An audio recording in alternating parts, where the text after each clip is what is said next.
when I look back in my career, I think a coach once told me like skills pay the bills as a 10. And like if you have a high quality skill set in your catch, your pass, and your kick, like those are the kind of big rocks for you. If you can nail those, then I reckon you'll be fine. And then you just have to find your confidence and find your belief in yourself. Mr. Lima Sopoaga, how you doing, bro? Good, man. How are you, brother? Good, good. Appreciate you jumping on, man. I really appreciate it. I was waiting for you to start off with the blue steel. How's all? Oh, Man, what an absolute that's mug. tough. Oh, bro, what a mug. It's funny, man, because when you were doing it, when it happened, I was watching live, right? And I was like, oh, you must be reading. Like, I'm thinking you're reading something behind the camera.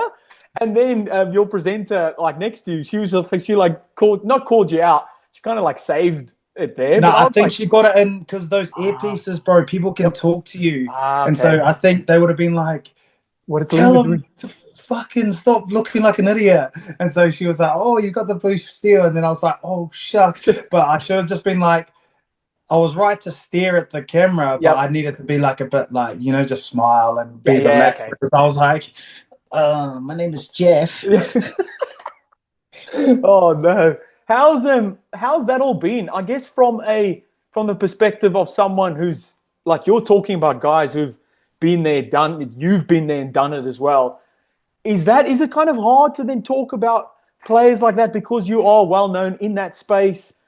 Is it I don't know, is that a good question to ask? Like is it weird for you? Is it strange? How's it all been?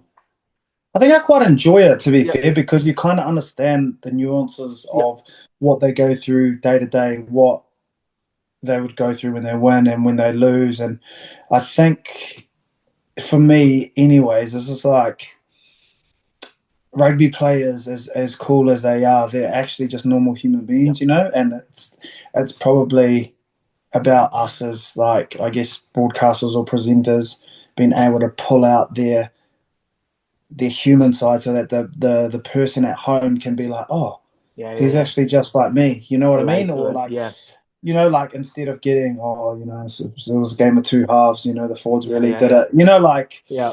maybe, and I'm not saying it's probably because I'm only just finished, is that someone like myself who's not far removed from the game probably can connect to a player a little bit more because of that fact and because I'm probably not trying to catch anyone out. I'm more Yeah, trying to just talk to them how we would talk if the camera wasn't there. yeah, yeah, yeah. I see that. That is it like can you now have a bit more say respect is the right word, but a bit more let's say for lack of a better word, respect for the people that have been doing it for so long. And like you've seen some guys that have come into that space and then copped a lot of flack for how they speak on the mic in front of the camera.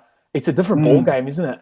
Yeah, for me, bro, it's really been an eye opener because Yeah. like those guys who have done it for a long time, they're actually very skilled. Like that live TV is very hard, and Yeah. it's easier to sit back at home and be like, "Oh man, he annoys me." What he says, "Oh, she's boring" or Yeah. whatever. But it's actually like until you get under that spotlight and have that earpiece in, Yeah. like it's harder than it looks. And a lot of these people do such a fantastic job. Yeah.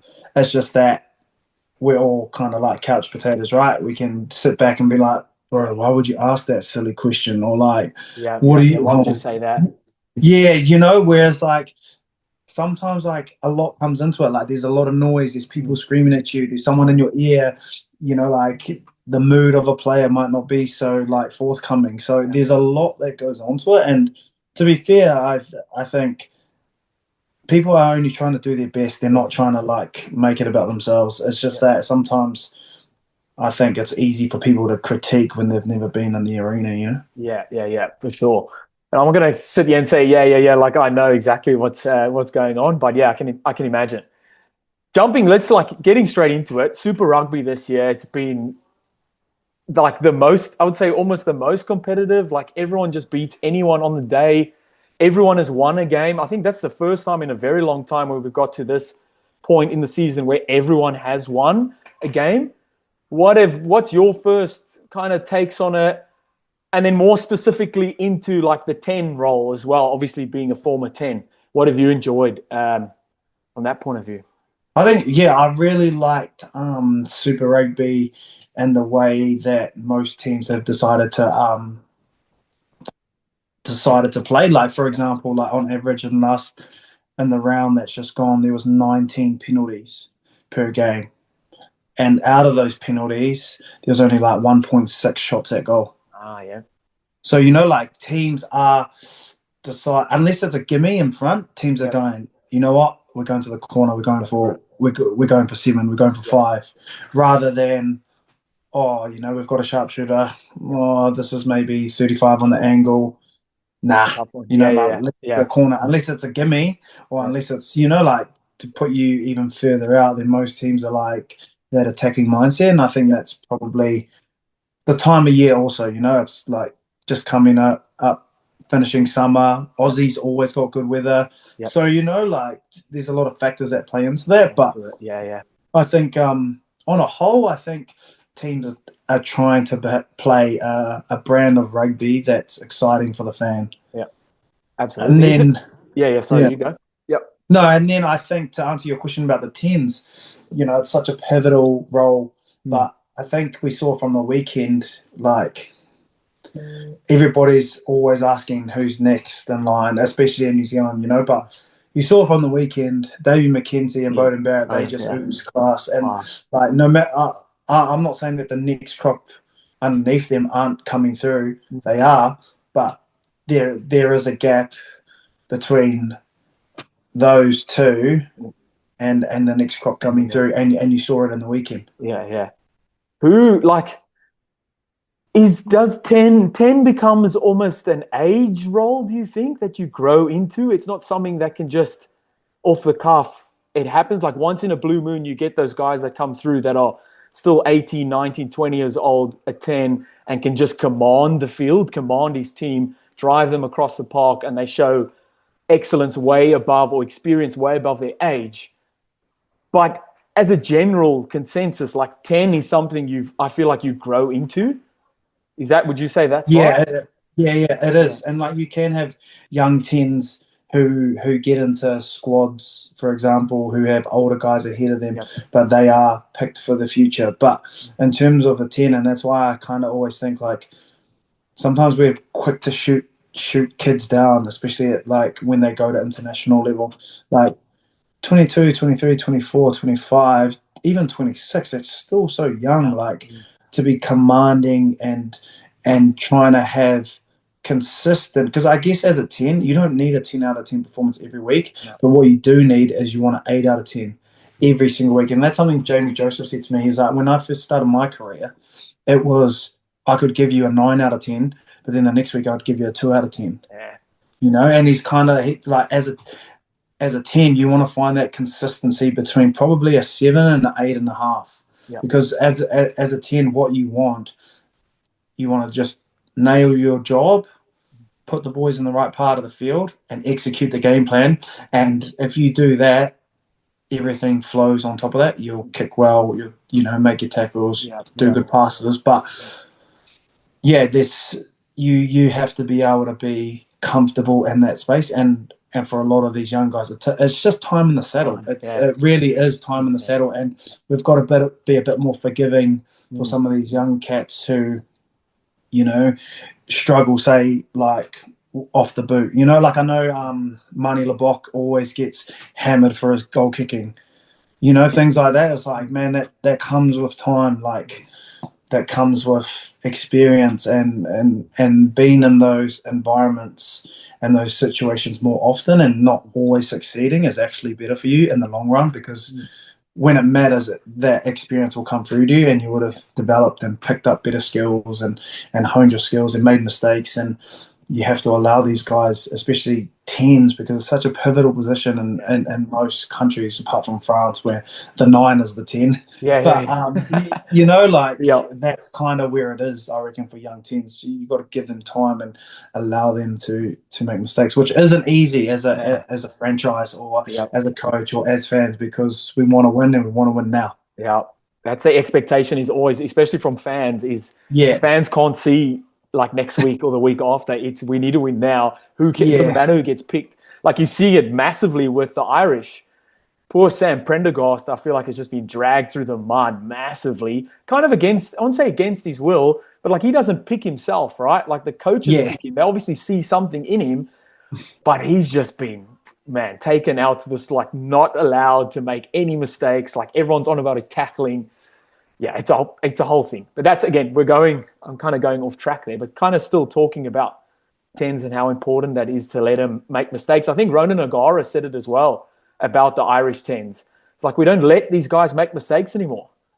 yeah, and that's exactly it. And I think at Super Rugby, we're finding that like it's awesome to see guys like Kimera, Taha Kimera get a crack, and then you got Rivers Rehana, and then there's Cam Miller, and then you've got Josh Jacob, and then there's Pellegrini from Moana, and then obviously at the Blues, obviously Bodie's come back, but you got Peter Feta as well. So like, and in terms of New Zealand, like the stocks are like there is a lot of 10 stock. It's just finding who's next from Richie, Bodie, and DMAC. It's finding that next sort of 2 to 3 guys to come in, and this is a season that we'll probably find at least one to come into that sort of fourth playmaker role. Be very interesting when Richie Moe gets back. Before we shift off the 10 chat, your biggest piece of advice for a young 10, or if you could go back in time, tell yourself something, what would that be? When I look back in my career, I think a coach once told me like skills pay the bills as a 10. And like if you have a high quality skill set in your catch, your pass, and your kick, like those are the kind of big rocks for you. If you can nail those, then I reckon you'll be fine. And then you just have to find your confidence and find your belief in yourself. And I think probably that was one of the biggest things for me as a player, was that I was probably prepared to risk it all. Like I didn't really, like I had I had a confidence about me, like that I thought I was like the right man for the job, even though I might not have been. But like it's that mindset to think that you are worthy, you are enough, you can be a world beater. I think that's probably where it's at. And you see somebody like, like a Finn Russell, right, who just oozes confidence. But like there'll be days where he's nervous. There'll be days where he's like not confident. But it comes back down to how much belief you have in yourself as well. So it's probably like a mixture of those kind of things, and just allowing yourself to grow into the game. Like as a 10, you don't have to score tries. You don't have to do all that cool stuff. Just allow those around you to do it for you, and you will flourish. Yeah. Oof, man, that's it right there. That's it right there. No, that's nice. And it's very, very, very important. I think that first part that you said about the skills, man, you can be everything you want to be, but if you can't have a good catch and pass, a good kick as a 10, that's like you're in the wrong position, I feel like. Yeah. And probably communicating as well. You have to be, especially if you're a young guy, say you're a young guy who comes into an established team, like, especially at international level, 23, 24, and you're trying to boss around guys who have played 100 tests. You can't be scared between the lines. You have to find your voice, and it's okay to be quiet. But as soon as you walk over that white chalk as a 10, you've got to find your voice, and you've got to be able to direct these forwards and tell them what to do. Because forwards are just can crushers, bro. Yeah. They just want to be told what to do. They want to be told, go left, go right, like carry, pass, like in the heat of the moment. And so if you can find that part of your game too, and allow yourself that growth and that ability to not be afraid to use your voice as a weapon, then you can be pretty you can be a pretty dangerous player. Love it. All right, moving on. Australian teams getting stronger, or New Zealand teams plateauing? It says getting weaker, but I don't want to use that. That's not the right word. Aussie teams getting stronger, or New Zealand teams plateauing?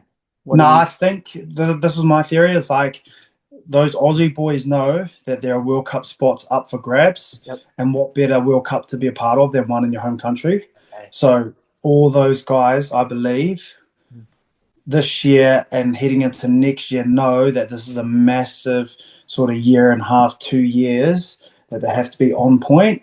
And I think for a lot of those guys, they know they can play themselves into Wallabies contention, and you're only going to play yourself into Wallabies contention if your team goes well, really. Unless you're sort of like freakish and, going unbelievable in a bad team. But if your team's sort of top six floating around those playoff kind of spots, then you look better individually.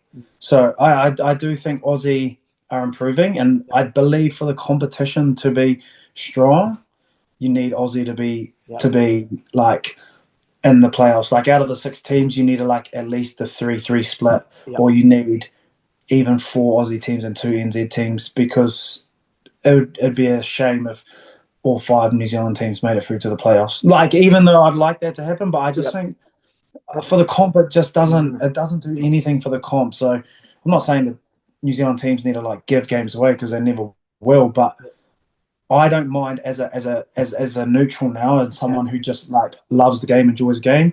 I don't mind if the Aussies are winning games, because I think it brings more credibility to the competition, and I think it brings more eyes and more excitement. There's no worse feeling than the Crusaders going away to New South Wales, and everyone 30, 40 points. But maybe if the Waratahs have had a 3-game win streak, and they've been the Chiefs, the Blues, and then they've been another Aussie team, then people are oh, this 4th game is, let's see if they're the real deal, Yeah, 100%. But man, Waratahs, they've gone winning, started off really well. Then the first Kiwi team they play, they get 50 points put on it. Oh, I know.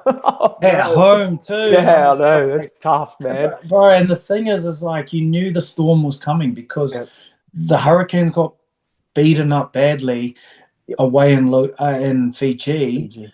And that's coming, but you to not be able to even put up a fight is a little bit disappointing. But all the Kiwi teams had to bounce back. Last week it was 0 from 4, and this week it was When last does that ever happen? Yeah, I'm not too sure. I don't even think. Yeah, that was wild. Then sticking on the Kiwis, or back to the Kiwis, and it's very early on in the season, but we can always, it's like Origin chat early on in the league season. Any All Blacks bolsters? Is there anyone that stood out to you? There's always, obviously, a new coach, Rennie. He's going to have, I know he said that he doesn't have his guys, and everyone is just going to be all form. It's a clean slate. Has anyone stood out to you that could potentially make, it's going to be probably a 50-man squad going to South Africa. But do you see anyone new jumping in? I think for me, you've got to put Caleb Tangitau in there. There is no substitute for express pace. Yeah. And for having jets on your feet, and he has got jet fuel in there. Yeah. So for me, if I had to pick one player, it would be him. If you look at all the wingers around the world, especially the ones who burst onto the scene, they all have that elite top end pace. When you see him running away, it's they get further and further away from him. He just oozes speed, and any top international team loves that kind of thing. Even someone like Wales, Lewis Rees-Zammit, or France. Is it Louis Piastri? There's just at one point we had someone like Rico Ioane when he started out young, which is the same age as Caleb Tangitau is now. He's still got jets, but when he was a little bit younger, he had blistering pace. Yeah, and that's kind of what any sort of international team needs. So if I'm picking somebody, hand me Caleb Tangitau.